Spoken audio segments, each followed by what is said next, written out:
আমরা আজকে দেখবো অ্যানসিবল ভল্ট।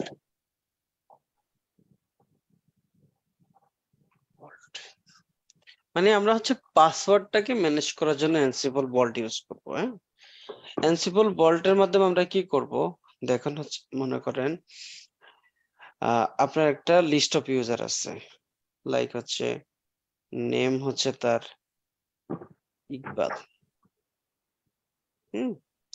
তার রোল হচ্ছে ডেভঅপস,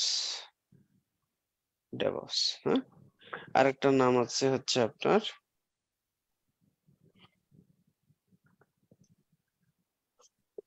আরেকজন হচ্ছে ওয়াহিদ, ওয়াহেদ, ওয়াহেদ, হ্যাঁ, রাইট। রোল হচ্ছে আপনার সিসএডমিন, ঠিক আছে। এখন দেখেন আমরা এই দুইটা ইউজার মনে করেন তৈরি করব। আমাদের ইনভেন্টরিতে দুই রকমের রোল আছে না, app node, DB node. App নোডে তৈরি হবে ইকবাল ইউজারটা এবং সে ডেভঅপস রোলটা পাবে, ডেভঅপস গ্রুপের মেম্বার হবে আর কি।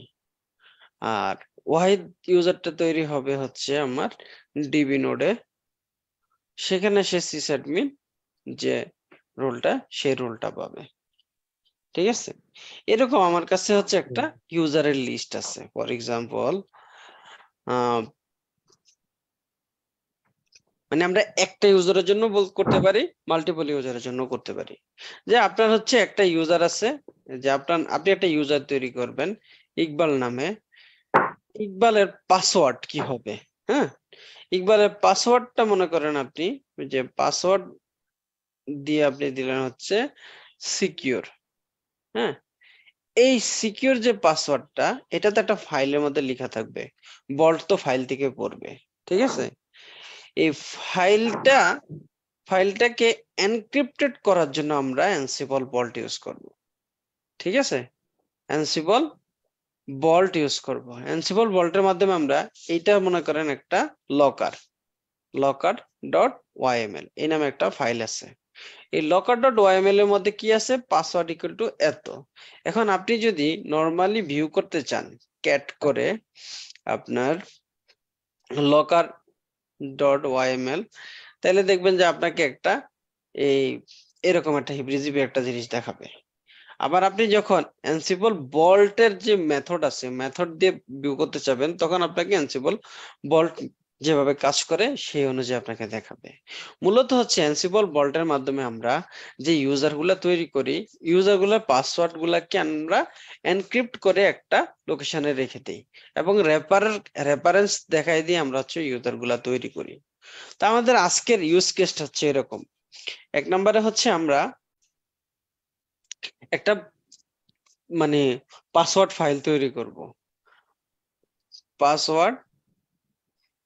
তৈরি করব, ঠিক আছে।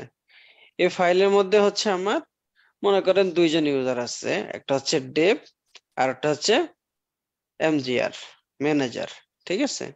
ডেভের পাসওয়ার্ড হচ্ছে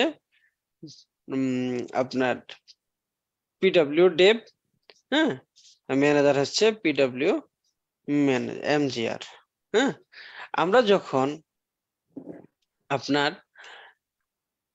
ইউজারটা তৈরি করব, তখন আমরা আমাদের অ্যানসিবল প্লেবুকের মধ্যে রেফারেন্স ভেরিয়েবল ফাইল হিসেবে এই লকার ফাইলটাকে দেখাই দিব।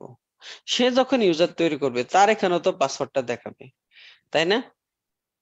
সেই পাসওয়ার্ডটা হচ্ছে আপনার, সেই পাসওয়ার্ডটা আমরা এখানে SHA-52 তে এনক্রিপ্ট করে দেন হচ্ছে আমরা ইউজারের মধ্যে মানে পুশ করব, ঠিক আছে।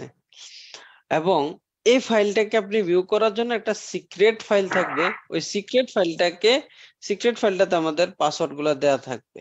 হ্যাঁ, আমরা হচ্ছে ওই সিক্রেট ফাইলের পাসওয়ার্ড দেওয়া থাকবে। ওই পাসওয়ার্ডটাকে হচ্ছে আমরা কি বলে, পাসওয়ার্ড দিয়ে আমরা হচ্ছে আমাদের এই সিক্রেট ফাইলটাকে ব্রাউজ করতে পারবো। এখন এই ইউজ কেসটা আমরা ইমপ্লিমেন্ট করব। আপনারা আমার ইউজ কেসটা বুঝছেন? না বুঝলে বলেন যে ভাই আমরা বুঝি নাই, আমাদেরকে আবার একটু বুঝায় বলেন। আর যদি না বুঝেন তাহলে আমি ইমপ্লিমেন্ট করা শুরু করব আর কি। হ্যাঁ, ভাই না আরেকবার ভাই বলুন। আরেকবার বলেন। বুঝলি। আচ্ছা বুঝেন নাই।